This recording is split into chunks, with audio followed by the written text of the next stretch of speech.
Dare చేసి తీసుకుంటున్న నిర్ణయమా ఇది కూడా, ఇందులో కూడా టీడీపీ ఇక్కడ చాలా టాక్టికల్ గా వ్యవహరిస్తుంది. పవన్ మీదకి తోస్తుంది కానీ తన ఎత్తున పెట్టుకోవట్లేదు. చూడండి, తెలుగుదేశం వాళ్ళు కేసులు పెట్టలేదు. అంటే ఇందులో మళ్ళీ పవన్ ని సంతృప్తి పరుస్తున్నాం మేము అనే యాంగిల్ కూడా. పవన్ ఫ్యాన్స్ దాని అయిపోయింది కదా, 3-4 కేసులు పెట్టావు కదా, మరి యూఏపీఏ కేసు మీరు పెట్టాలి కదా, ఎందుకు పెట్టలా?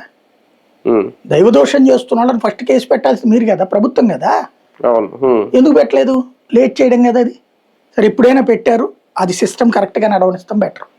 పవన్ కళ్యాణ్ వారికి ఒత్తిడి వల్ల అయ్యిందా, ఎంతవరకు వచ్చిందా ఒక రకంగా ఆ కోణంలో చూడొచ్చా?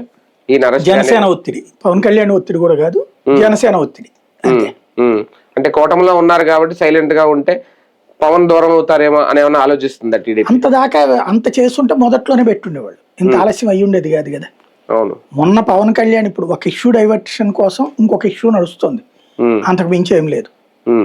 ప్రస్తుతం మొన్న మధ్యన ఈ జగన్ రైట్ చేసినటువంటి పాయింట్స్ ఇవన్నీ సాయి కృష్ణ ఉదంత నుంచి డైవర్షన్ కి ఇది ఉపయోగపడింది, అనుకోకుండా కలిసి వచ్చింది అంతే. ఈయన బలే అయ్యాడేమో. రైట్, చూద్దాం.